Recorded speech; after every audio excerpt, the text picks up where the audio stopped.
I'm going to now tell you what is it that a bad parent does. Number one, they are neglectful and they are abusive. Neglectful and abusive, what does that mean? We have some examples. Like you see, what can you see in the pictures? What's happening? They don't give attention. What is the mother doing with the hand? They're abusing. Now, yeah? They beat you. Now, I want to make a big distinction. I want to make a big difference. Guys, listen up. Now, beating. This is what happens when you get beat up. You look like this. A parent that does that to their own child is not a good mother, is not a good father. Child abuse. Yes, that's child abuse. God does not want us. Guys, listen up. God, guys, listen up. God does not want any parent, never wants a parent to hit a child when the child has wounds or bleeding or anything. Now, to get a little spanking on the bum as a child, I don't think that's wrong. But beating up is bad and not of God, no matter where you hear.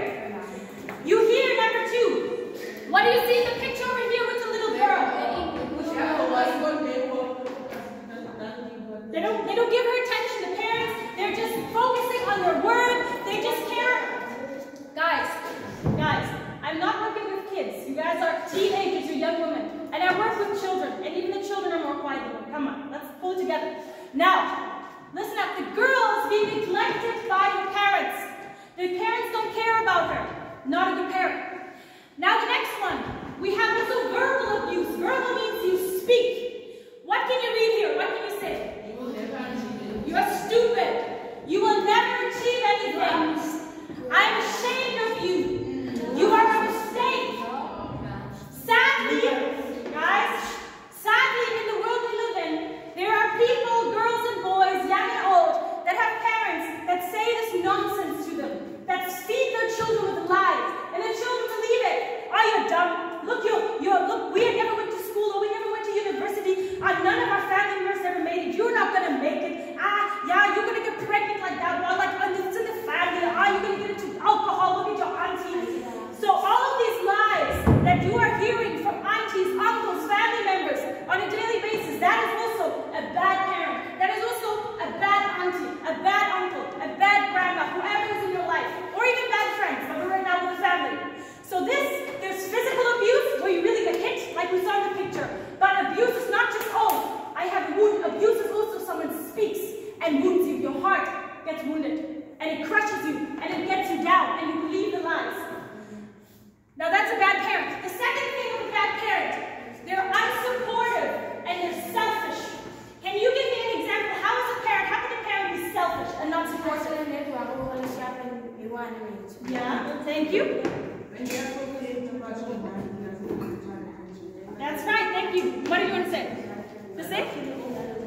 Yeah, so we have unsupportive parents. For instance, I gave the example. You see, what can you see in the picture over here with this? The parent is not really helping with the homework. She's like more annoyed, like I don't care, she's moody. I have to do my laundry, I have to do other things. You do your own homework. The mother doesn't really sit down, is not really there for the child. But the child needs that mother or the father. Also here you see the mother's arm on the phone, I'm busy. Me, it's all about me, I don't care. You go to school, ask your friends, ask your teachers. They will help you, but me, I'm too busy. I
Anyways, so when you come with feelings, I'm like, it's just teenager love, puppy love. So I don't really take it that serious. But if I would be a good parent or a good sister or whatever, you come to me, even though I know you're still young, even though I know it's still, you have a lot to learn, but I will still take you serious. I will still listen to what you have to say. I'm just going to be like, go away, man, child. No. Or even you have problems in school, your friends, your best friend, she, I don't know, she left you or went with other friends, and you need someone to talk to. She was your best friend for a long time, and now she is with the other group, and that hurts you. So you need to talk with someone, and you can go to your mother, you can go to your father. A good parent will say, hey, what's wrong? I'm there for you, we can talk. That's a good parent. A bad parent, they are overly critical. What do you think I mean with that? To be very critical, to be really like, what do you see in the picture?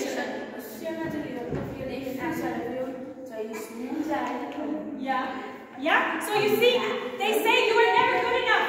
See, it means you get good, guys, means you go to school, you get good grades in school, you get A's and A's, you do your best in everything. You clean your room, you do your chores, you are trying to be an obedient child, you try to do all of the things to impress your parents so that they can see you. But then they look at it and be like, it's normal, that's okay. They don't really see, when they say, oh, it's not enough, you have to do more. In order for us to love you, you have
mothers and fathers. But God's design is He wants a family to have a mother and a father. Both must be there because both play an important role that you can become a good person. God designed it that way. There's a reason why He gave you a mother and a father. Not mother, father, father, or just one mother or just one father. They both have something to do for you.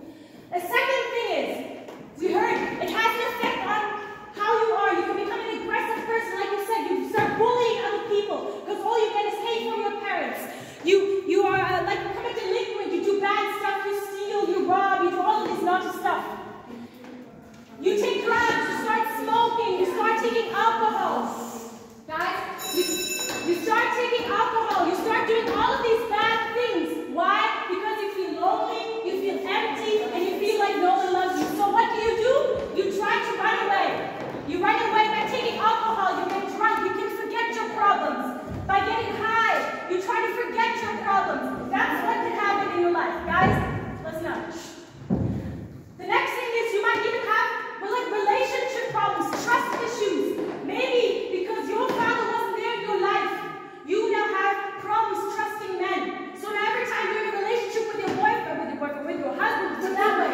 With your boyfriend, hey, if he's not putting the ring on, I don't want him. Yeah. Now, say amen, sister. Yeah. Now, I need more women knowing I don't want the boyfriend, I want the ring, I want to be married. That's it. Now, you might have relationship problems. Your father wasn't there for you. So now you feel empty. You think all men are bad. I don't know if I can trust every man. So now every time your boyfriend is out after 9 o'clock, you're going to start thinking, is he cheating on me? Is he doing something bad? Because you don't have that good father figure in your life, so you don't trust men. And then this can affect your relationship, that you will always fight with him because you do not trust him. That's how important even a father is. A father must be for you. Because fathers, you know what father does for you? Or should do for you? He must give you, yes, stay in your life, but he will give you stability. A father should be in your life, love, but also to protect you. Meaning, if there ever comes a guy, hey, your father comes and says, hey, oh wait, who are you? Your father protects you, supports you. That's why a father is important. Now, we're going to take a look at the good parents, guys. Quiet down, quiet down. Now, the next, again, 2 minutes more or less. What does a good parent do? How do they act? What are the character traits? What makes a good parent? Please write that down.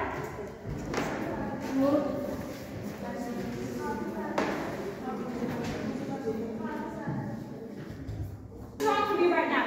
I need someone to answer the question. What does a good parent do? How do they act? Yeah. Right? Now get up. Everybody look at the ground.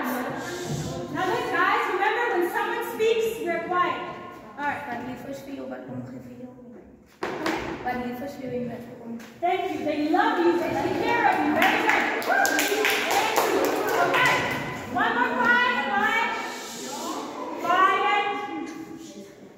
What does a good parent do this side? Yeah.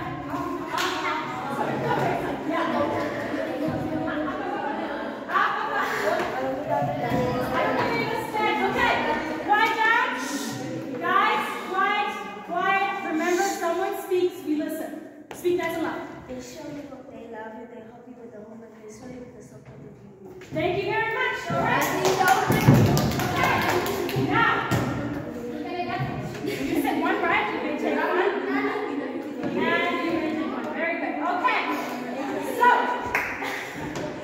good. We're going to now go through the points. Quiet. Quiet down. Quiet. Now, we already said, we heard it 2 times over here. A good parent, they will love you. They will show affection. They will actually, I truly believe God gave us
or buying stuff like that. So buying drugs and alcohol, a good parent will not support you with that nonsense. Okay, a good parent, quiet down, what they will do is they will communicate with you. They will really take the time to talk with you, to get to know you, who you really are. Because as you grow, the older you get, we all change. And they want to be part of your life, so they talk with you and you talk with them. Very important. A parent that has this, they close their eyes, their ears and their eyes to what you have to say. That you said is not a good parent. But a parent who is eager to know, okay, what's going on in your life? I want to be involved in your life. They will talk to you. A very good sign, guys, a very good sign is if you can even go to your parents and you can talk with them about topics that are very embarrassing, even topics about sex, about this. Ooh, no. But a good parent, you know, a child, I knew with my parents, for instance, when I was young, very young, my parents changed over the years, but when I was a teenager, I knew if I went to my dad and I talked to him about sex or about why I like this boy, I already knew I cannot go to my dad. He's going to be so weird. He's not open to talk about that. And that made me sad because I had questions. I had things I needed to know. My friends would tell me all sorts of nonsense.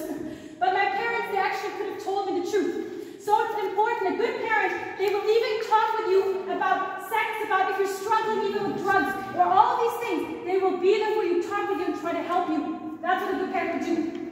A good parent, now very important, they are patient, but a good parent, they also will discipline you. What does it mean if a parent must discipline you? What does that mean? Talk to you if you wrong. If you do wrong, what does that also mean? It also means maybe you did something naughty, you went to Billy's party, and your parents told you, you must not go to Billy's party. Now you come home, and then they're going to have to discipline you because you were disobedient. So they might take away your phone, I don't know, you're grounded for a week, whatever it is, they will have to do to discipline you. Why? Why is it important? Why is it important that a parent must discipline you guys? Why? Why? Yeah. Because you end up being wrong. You're wrong, yeah. You might end up becoming a spoiled person. Later in life, you think, oh, everybody, because my parents did everything for me, now I go to work and I believe everyone must do everything for me. Or I go to school and I'm like, yeah, you do this and you do this because I'm spoiled. So a good parent will discipline you so you will not become a selfish, spoiled brat. And they will teach you how the real world works. Because when you go to the work life, guess what? Your boss will not always be nice to you. Your boss might boss you around and be maybe mean, but you still can't be like, oh, your boss, I'm going to show you. You know, you have to sometimes be quiet and take it. Because he's paying your bills, he's paying this for you. So we have to learn discipline from a parent is good because it's going to protect you later in life. You don't understand it now. Now you might just think, Mama, Daddy, you're just taking away my fun. You hate me. You don't understand me. But guess what? Your parents, they were just as young as you were once. They know what it means to be a teenager, but still they tell you the truth and it will help you. Okay, right now, a good parent, we said before, they are involved in your life. What can you see in these pictures, for instance? What do you see here? They're playing with them, they're doing homework with them, they're cooking with them, they're involved in your life. We said that before. Now, just to sum it up again for the good parent.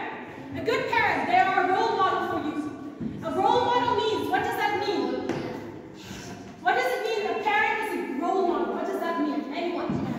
Yeah? It shows you what is respect. What is respect? Showing you how to cook, telling you what's wrong in life. Yes, thank you. Yes. Showing the person right path. Very good, yeah. Yes, you look up to the person. Very good. These are good points. A role model is this. I'll give an example. If you have a parent, let's say your mother keeps telling you, your mother tells you, hey, you should not be smoking, you should not be drinking. But you see your mom every Friday smoking and drinking. Is that a good role model for you? No. No. Why? Because she's doing it herself.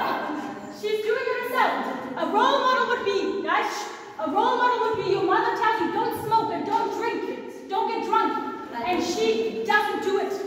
Now you can learn from her. A person that says something also has to live it, or else you're just a hypocrite.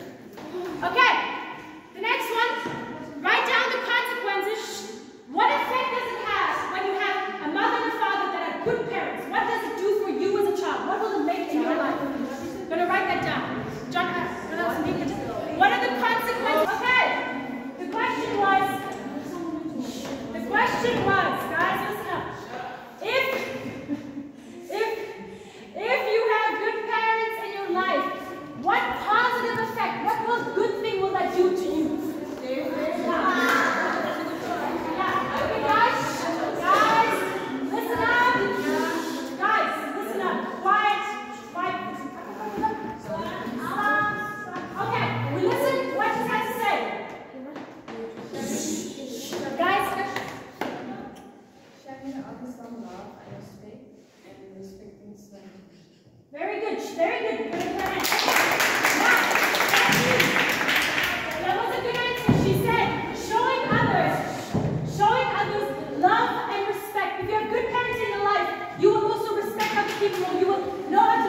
let's try to keep it down.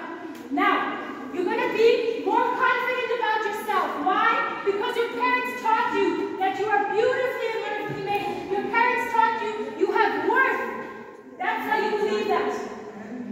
You don't believe that, oh, money will make you happy. You won't believe that alcohol will make you happy. You won't believe that sex will make you happy, or partying, or sports, or makeup, because your parents teach you you are worthy, even without this. So, your parents teach you that even without this, you are still a worthy person and a beautiful person. That's what your parents will teach you. Second thing, guys, again, quiet down. The second thing is, you will know, we heard it before, you will know what is right and wrong because your parents teach you. You know how to respect people. You will know how to be a responsible person because you have people in your life teaching you how to be good human beings. And the last thing also for this, you will know how to have good relationships. Guys, you will know how to have good relationships because you've seen your parents treating you well. Your parents, you will know how to trust people, how to be kind to people, how to treat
And what shocked me the most when I came here, I was so, how is this normal? People telling me that live down in Nicholas, lots of ladies telling me, yeah, my boyfriends, they sit on the couch and they don't do it. I have to work for the family and bring in the money. I'm like, excuse me? What? What did I miss it? Yeah, no, he just drinks and is on the couch and I work and then I come home. And apparently that's more or less normal. The men can just sit around and do nothing. But that's of the devil. That is not, ladies, that is not God's design. God tells men, He created men to work. He says, get off your lazy butt, man, get off the couch and work. Take care of your woman. Take care of your children. That is why I made you. You protect them. Many men, they run, they don't protect. But if you have a man like that, that is not a man who loves God. A man who loves God will protect you and will take care of you. And will not complain about it. He will do it because He loves you. He will do it. Number two, after the man comes the woman, comes the wife. Yes, we women are number two. Now, does that mean that we're less than a man? No. It just means we all have different roles. Now, what is the role of a woman according to God? Cook. No. Men can cook too, don't worry. My father, guys, my father used to be a baker and used to be a cook. He cooks a lot in our house. A man can cook, there's no problem with that. But what are the normal roles? Listen up. A woman, comforter. Many times, women, we have a softer heart sometimes than men. We are more like, oh yeah, love the baby, oh, no. We're more feel. And God put that in us women because we should feel more. It's important, it's a wonderful thing. We should teach. Guys, quiet down. We as women should also teach our children, teach the people, teach them, no, that's wrong. Hey, you don't do that. Discipline it. Because again, a mother, if a mother's not in a house, ooh, that house is going to go down. A mother is so important for the family. And to nurture. Nurture means to take care, to keep the family together, to love on the people, provide for the inside the house as well. Now the last thing are the children. What does God say about the children? He says, love your parents, honor your parents, obey your parents. Now this is always fun, because sometimes we think our parents are stupid and we don't like them and we think they hate us. But even if our parents aren't always fair, God still tells you as a child, and me to honor your parents. Now I'm going to go real quick. What does the Bible say here? God says, for the husband is the head of the wife, as Christ is the head of the church. You see, the husband is over the wife, and God is over the husband and the wife. But you see, God must be number one over all of us. What does God say over their children? He said, children, obey your parents in the Lord, for this is right. Honor your father and your mother. This is the command He gives us as children, to love them and honor them. Now, to sum it up here, build your life and build your home on the rock called Jesus Christ. I want to ask you guys a question. My time? You have two houses. House number one, we have the house is built on sand. House number two, the house is built on a rock. Now there comes a storm, and there comes winds and rains. What house will stand? Rock. What will happen to the house on sand? It's going to go under. The same thing I want to encourage you. For your own life, even if you're not married yet, even if you don't have children yet, but your own life right now, no matter how old you are, build your life on the rock. Don't build your life on sand. Now what is sand? I'll give you an example. Sand are the things of this world. The partying, the drinking, all the sex, all the things. By doing that, you're building your house, but you're building your house on sand. But guess what? Once the rain comes and the floods come and life gets